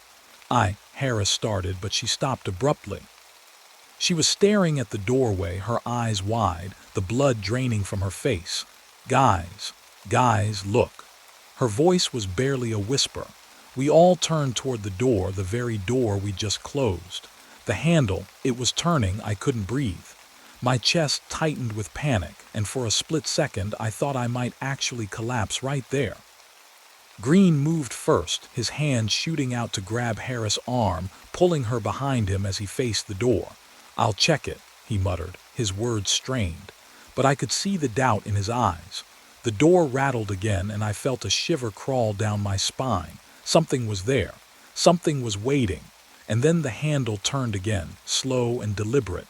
It was almost like it was teasing us. The door was opening, inch by inch, and the air grew colder with each passing moment. "Stay behind me," Green said, his voice low but firm. He was taking charge now, whether he was ready for it or not. He slowly, cautiously stepped forward. His hand gripped the door handle, and for a moment he hesitated. I could see his fingers trembling, but there was no turning back now. Click! The door creaked open. There was nothing there. But the second the door opened, the room was filled with a sudden rush of cold air. It wasn't just a draft. It felt like it was coming from nowhere and everywhere. The house groaned, and the walls seemed to shift, like the place itself was alive, pulsing with some kind of malignant energy. Green stepped forward cautiously, and the rest of us followed, our eyes darting around, searching for any movement, any hint that something was wrong. But nothing. We were about to turn back when a soft noise caught my attention. It was so faint at first that I wasn't sure if I'd heard it at all, but then it came again, a whisper, and it wasn't from anyone in the room. It came from behind me. I whipped around, my heart leaping into my throat. I was sure I'd heard something, someone whispering, but there was no one there except for the shadows. They were different now. The shadows in the corners of the room weren't just stretching, they were moving. They were crawling along the floor, slithering like some kind of thing that didn't belong. And the walls, they seemed to be breathing, contracting, pulsing like they had a life of their own. And then the shadows shifted. They condensed into a single point, a dark spot in the far corner of the room, and from it a figure emerged. It was the same figure, the same thing we had seen before, but it wasn't the same anymore. It was worse. The thing that had once been humanoid had now morphed into something truly grotesque. Its body was bloated, like it was no longer bound by the laws of physics. Its arms were unnaturally long, fingers twisting at odd angles, and its face, it was no longer a face, just a blur of shifting features that made me sick to look at. It reached toward us, and I froze. We all froze. The air was thick with fear, the kind that wraps around you and holds you in place, making it impossible to move, impossible to breathe. The thing moved closer, its presence suffocating, its body undulating in a way that no human being ever could. And then it spoke. "You cannot leave." Its voice was not just one voice, but 1,000, all layered together, whispering at different volumes, creating an unsettling cacophony in the air. I felt my legs start to give out. Green wasn't moving either. Harris was trembling beside me, her face ghostly pale. "You cannot leave." The words repeated over and over, the echo reverberating through the house, through our minds. I could feel them pressing against my skull, squeezing my thoughts into something foreign, something other. And then, with a single motion, the figure lunged forward, its limbs stretching impossibly long, the darkness swallowing us whole.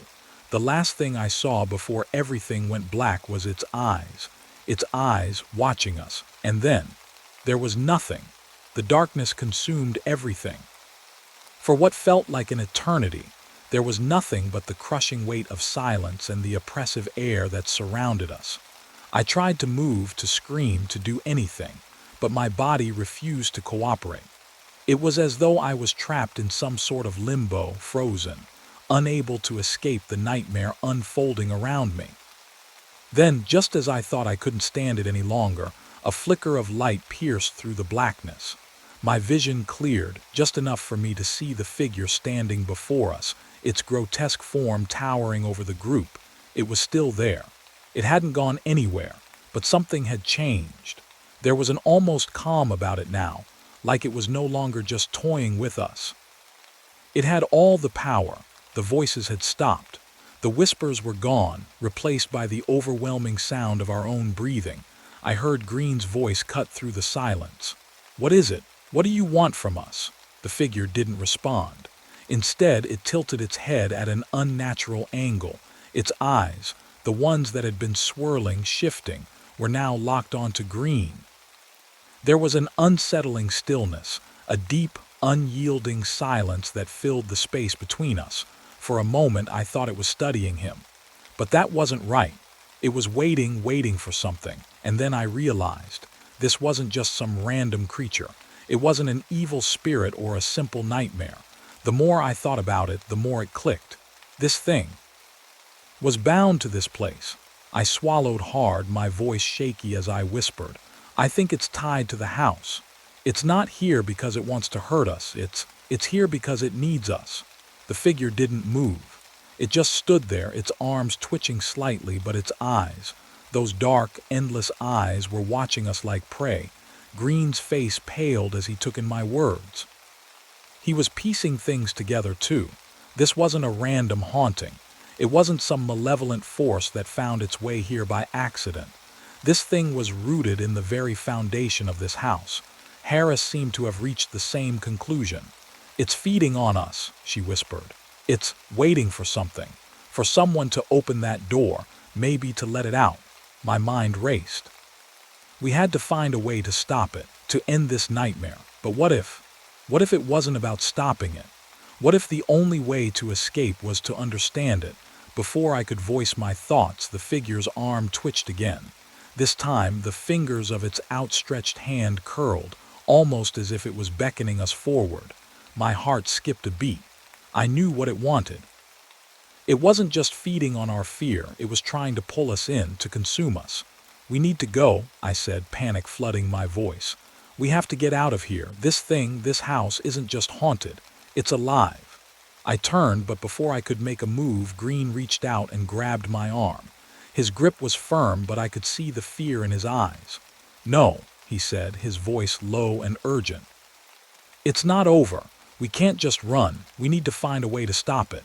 This thing, it's not just a monster, it's a part of this house. And if we leave, we might be leading it out into the world, into everyone else." His words hit me like a punch to the gut. He was right. If we left, the horror we were experiencing now could follow us anywhere. It could spread.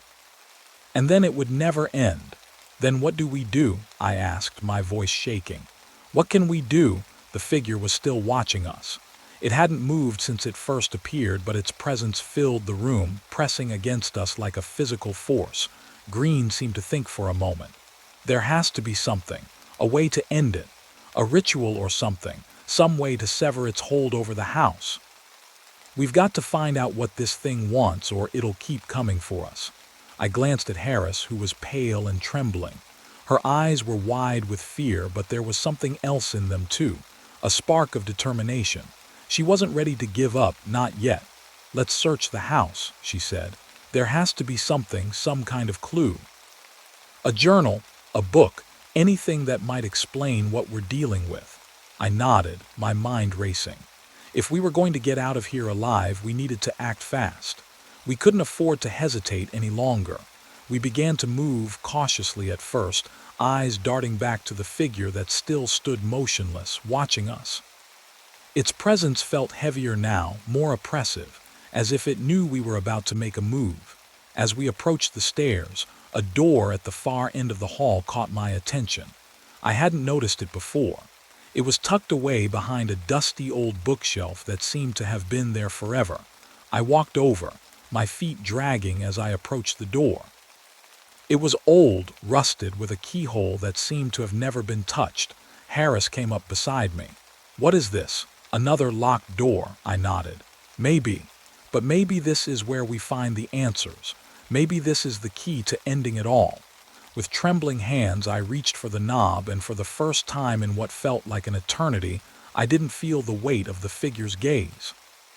It was almost as if it was waiting for us to open it.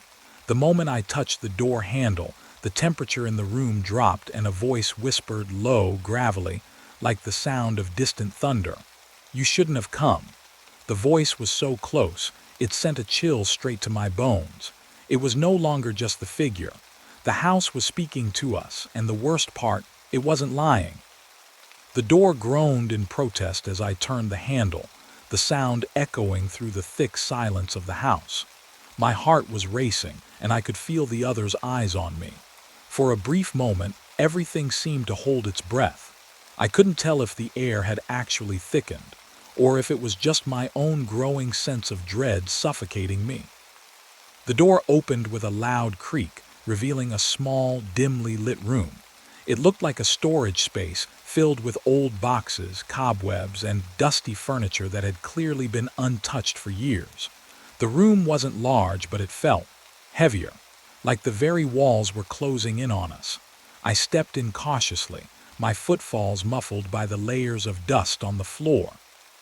As I moved deeper into the room, I saw something, a faint shimmer, barely noticeable at first, near the back wall. My breath caught in my throat. There, on the far side of the room, was a large mirror. It was cracked, the glass splintered in places, but what caught my attention wasn't the damage, it was the reflection. The reflection that shouldn't have been there. I looked over my shoulder, my mind racing, but the room was empty. I glanced back at the mirror, and that's when I saw it. The figure. The same one we had seen in the hallway, the one that had been following us, standing there in the reflection as if it had been watching us this whole time. It wasn't just a reflection, though. The figure seemed different, distorted, almost as if it wasn't part of this world. The edges of its form blurred, like the glass itself was struggling to contain it. I froze, a cold sweat prickling my skin. I couldn't look away, even though every instinct in my body screamed at me to turn and run. The figure in the reflection moved. It tilted its head slowly, as if examining us, then raised a hand to the cracked surface of the mirror, pressing its palm against the glass. Green was the first to react, his voice shaky. "What the hell is that?" I opened my mouth to respond, but no words came out. I could only watch, mesmerized, as the figure in the mirror began to move its hand in a circular motion, as if it were trying to carve something into the glass. I stepped forward, unable to control myself. My feet felt like they were glued to the floor as I approached the mirror. Harris grabbed my arm, but I couldn't hear her, couldn't feel anything except for the hypnotic pull of the figure in the reflection. "Don't," she whispered, but it was too late. As my hand reached the mirror's surface, the world around me seemed to distort. The walls of the room began to bend, the shadows stretching unnaturally, warping in a way I couldn't explain. The figure in the reflection smirked, its mouth pulling into an unsettling grin that stretched far too wide, showing teeth that seemed impossibly sharp. I yanked my hand back, stumbling away from the mirror, but the damage had already been done. The air in the room grew thick, dense with a feeling of impending doom. Green's voice trembled as he called out, "What did you do?" "What the hell did you do?" I turned, my breath coming in ragged gasps. The room was no longer just a small storage space. It had expanded, the walls shifting as if they were alive, closing in on us. The air became heavier with each passing second. "Get out!" I screamed. "We need to get out of here." But as I made a move toward the door, the room twisted again, warping and expanding like a living, breathing entity. It was as though the house itself was reacting to the mirror, to whatever had just been unlocked. Something deep within the walls groaned, a low, almost inaudible sound that resonated deep in my chest. The figure in the mirror hadn't moved. It stood there, smiling, still watching us as if it was waiting for something. I grabbed Harris and Green, pulling them toward the door. But the door was no longer there. The walls had completely shifted, trapping us inside the room as if the house had decided to hold us captive. The air was thick with tension, like something otherworldly was pressing down on us. Something that had always been here, hidden in plain sight. And then, with a loud crack, the mirror shattered. Pieces of glass rained down around us, but it wasn't the glass that caught my attention. It was the sound. The glass didn't just fall. It shattered into pieces that seemed to echo through the room. Each piece that hit the ground rang like a bell, but then the sound shifted, became distorted, like it was resonating from somewhere deeper, somewhere beneath the floorboards, beneath the house itself. And that's when I felt it, the cold breath on the back of my neck. I turned quickly, and there it was, the figure. But it wasn't in the mirror anymore. It was here, standing right in front of me, its wide grin now fully visible, its eyes black holes in the dim light, swirling like storm clouds. It wasn't human. It never had been. Harris screamed, but the figure didn't react. It was only looking at me, watching me as I stood frozen in place. There was no escape, no way out. "Get away from it," Green shouted, but it was too late. I could hear the sound of something moving, shifting, scraping from somewhere deeper in the house. It was like a slow, deliberate crawl, the sound of something large dragging itself closer. The figure's grin grew wider. "We should have never come here," I whispered, my voice breaking. It was too late for regrets, too late for anything. The house was alive, and it wasn't letting us leave. The figure in front of me seemed to stretch impossibly tall as it loomed in the dimly lit room. Its wide grin never faltered, and I could feel an icy coldness emanating from it that seeped into my very bones. We were trapped, no way out except deeper into this hellish maze of a house. "Run," Green shouted, grabbing my arm and pulling me toward the door. But when we reached the spot where it should have been, there was nothing but empty air. The walls, which had once seemed so solid, now rippled like water disturbed by a stone. The house was shifting. "Where is it?" Harris screamed, her voice rising in panic as she darted around trying to find some kind of escape. But there was nothing. Nothing but that chilling figure still standing, grinning. And then the sounds began again, that scraping, dragging noise. But now it was clearer, louder, almost as if something was moving beneath the very floorboards themselves. A cold gust of air rushed through the room, though the windows were sealed tight. "This is it, isn't it?" Green muttered under his breath. He looked at the walls, his eyes wide, like he was slowly realizing that no matter how much we ran, the house had its own plans. The figure in front of us tilted its head slightly, as if waiting for us to make a move. I couldn't tear my eyes away from it, though every part of me screamed to look somewhere, anywhere else. That's when the house shook. It wasn't a violent shake, but enough to make the walls tremble, enough to rattle the floor beneath our feet. And the noise, it was getting louder, closer, until it felt like it was right next to us. It was as if the house itself was breathing, a long, slow, drawn-out inhale that pressed against our chests. "Look," Harris cried, pointing toward the far wall.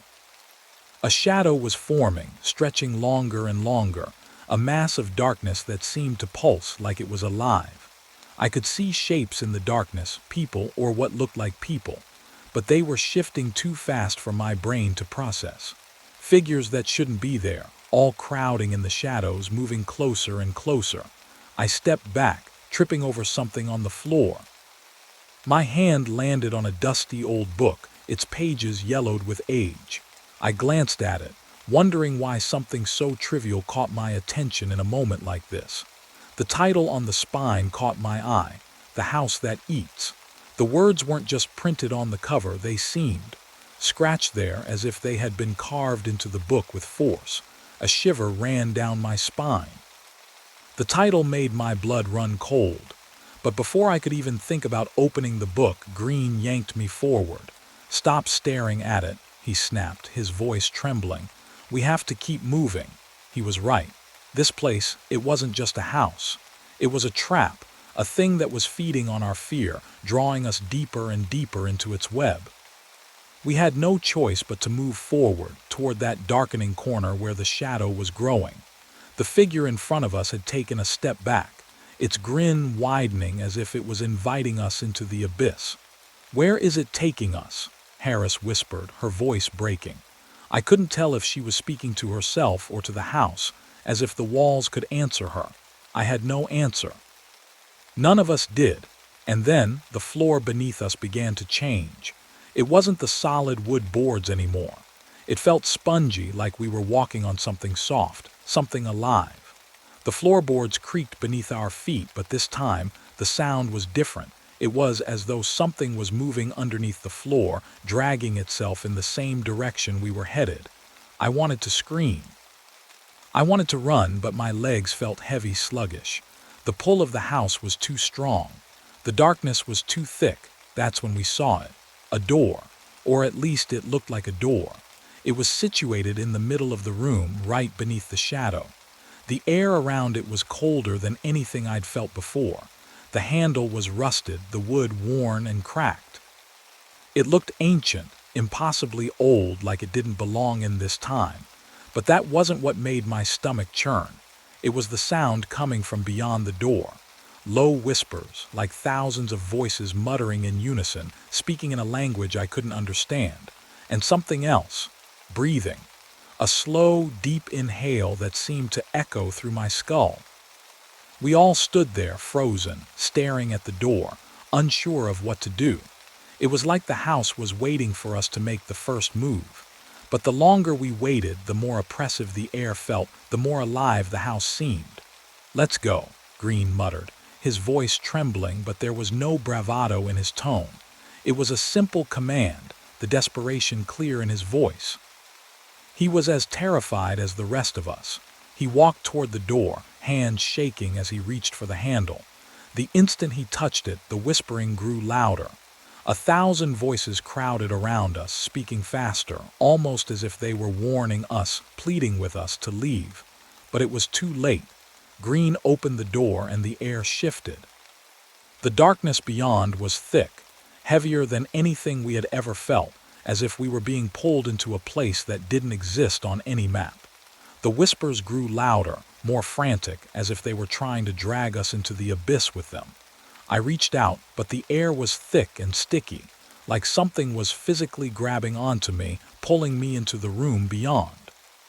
My heart pounded in my chest, my breathing shallow, but the terror was far beyond anything I could have imagined.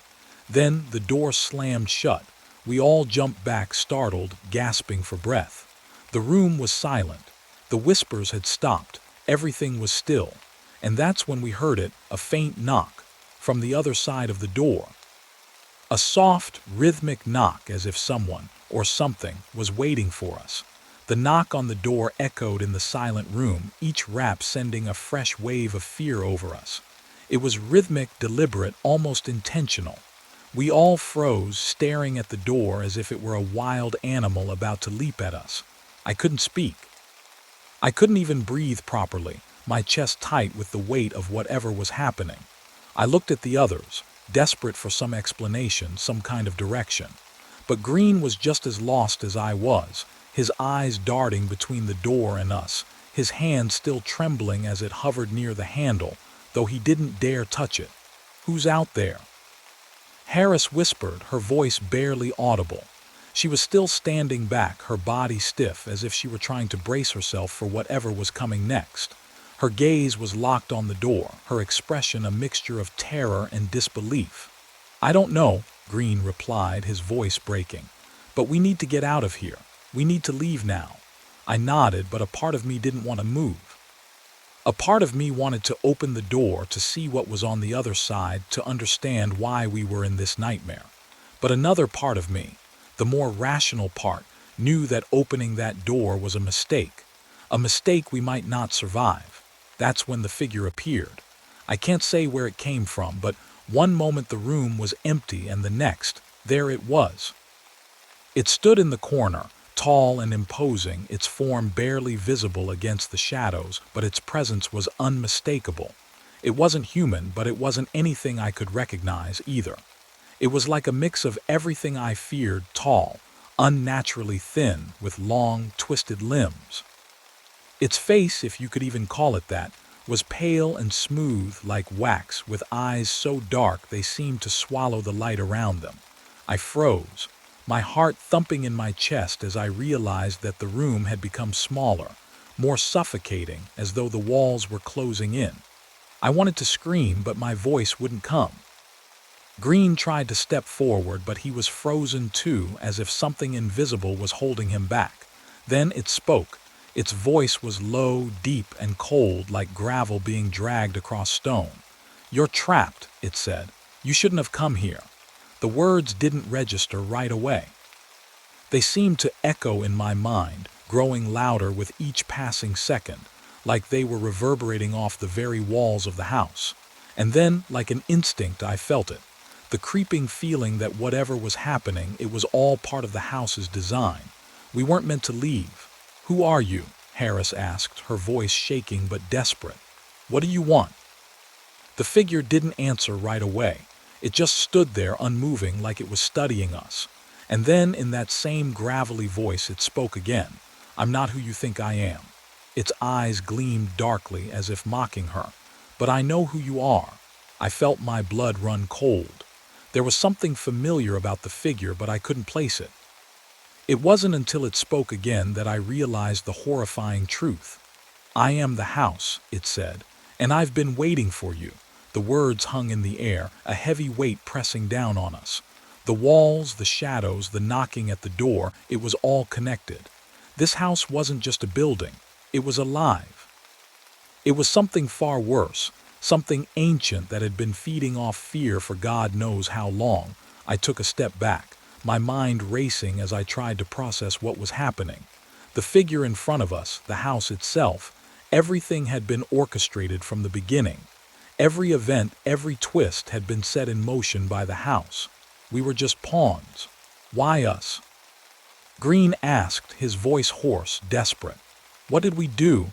The figure tilted its head, its face cracking in what almost seemed like a grin. "You didn't do anything," it said. "You were just in the wrong place. The house has been waiting for the right moment to reveal itself, and now it's your turn." I felt the weight of those words hit me like a ton of bricks. We weren't meant to escape. We were never meant to leave. The house had lured us in, pulled us in with promises of adventure, excitement, and mystery, and now it was claiming us. Before I could think of what to do, the figure moved toward us, its long limbs stretching unnaturally as it reached for Green first. I took a step forward, ready to fight, but I knew it was pointless. There was nothing I could do. It was then that the house seemed to shift again. The figure lunged forward, its limbs bending in unnatural angles as it reached toward Green.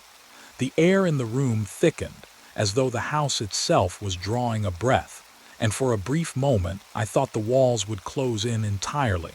I couldn't breathe. My chest felt like it was tightening and my legs were frozen in place. But before it could touch him, some force, stopped the figure in its tracks. There was a deafening crack, followed by the sound of the walls groaning and the floor creaking as if the entire structure of the house was under strain. "What is happening?" Harris shouted, her voice breaking. Green, pale and trembling, didn't answer. He was staring at the figure, wide-eyed, as if the air itself was turning hostile around us. The figure's hand, inches from Green's face, stopped moving. It twitched once, twice, and then it recoiled as though in pain. The walls shifted again, the very foundation groaning as though the house was protesting. The figure turned its head toward the ceiling, its expression unreadable, and I felt a tremor beneath my feet as if the ground beneath us was beginning to split. "Something's wrong," I muttered. My voice barely reached above a whisper, but it felt louder than I could handle. This isn't right. "It's the house," Green gasped. "It's trying to take us." I wanted to believe we could escape, but everything around me was falling apart. The figure in front of us was becoming less distinct, like it was being pulled back into the very fabric of the house. The air was dense with an oppressive weight, and with each passing second, the house seemed to consume more of its own walls, stretching and contorting. Suddenly, the figure let out a horrid screech, almost as if it was in agony. But the screech didn't come from it. It came from the house itself. The walls bent inward as though the house was collapsing in on itself, and everything around us seemed to be shaking violently. "We need to go now," Harris shouted, grabbing Green's arm, dragging him toward the door. But the door wouldn't open. It was stuck, jammed. It was as if the house itself was closing its doors, trapping us inside. The walls around us groaned again, this time louder, and a crack appeared along the ceiling. Dust and debris fell to the floor in a steady trickle, and I could feel my heart pounding in my chest. The house was alive. It had been alive all along, and now it was rejecting us. "Move!" I screamed, pushing against the door with all my strength, but it wouldn't budge, and then it happened. The floor beneath us shifted violently, and the room around us seemed to crumble. The figure, now almost fully engulfed by the house, disappeared, leaving only the sound of its terrible screech echoing through the collapsing walls. I turned around, desperate for any way out, but the hallway outside had already disappeared. We were trapped.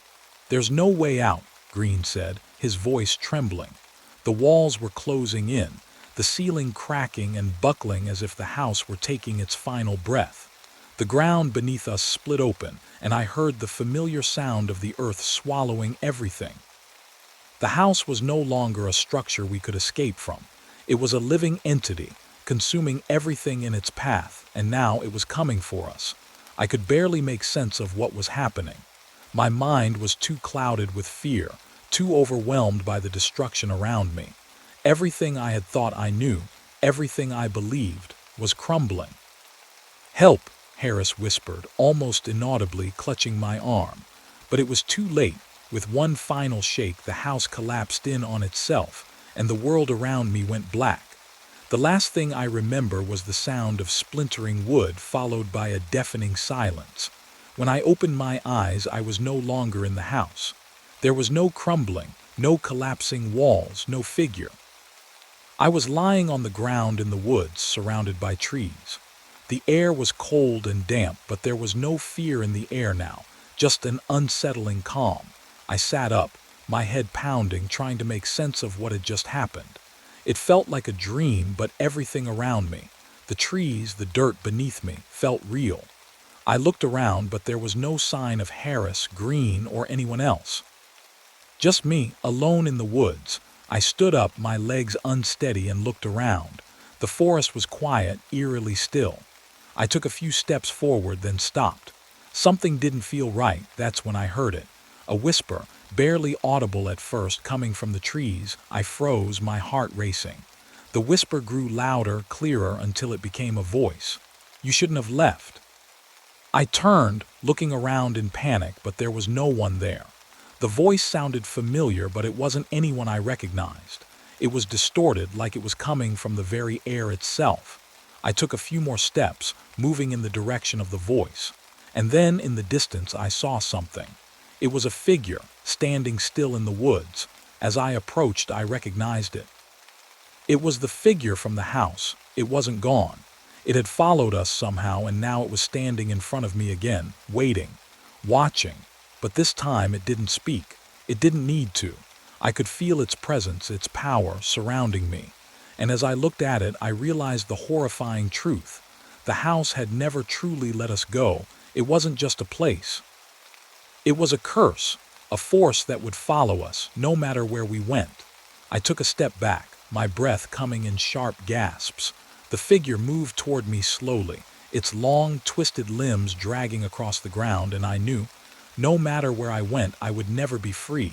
The darkness had followed me, and now it was here, and it was never going to leave.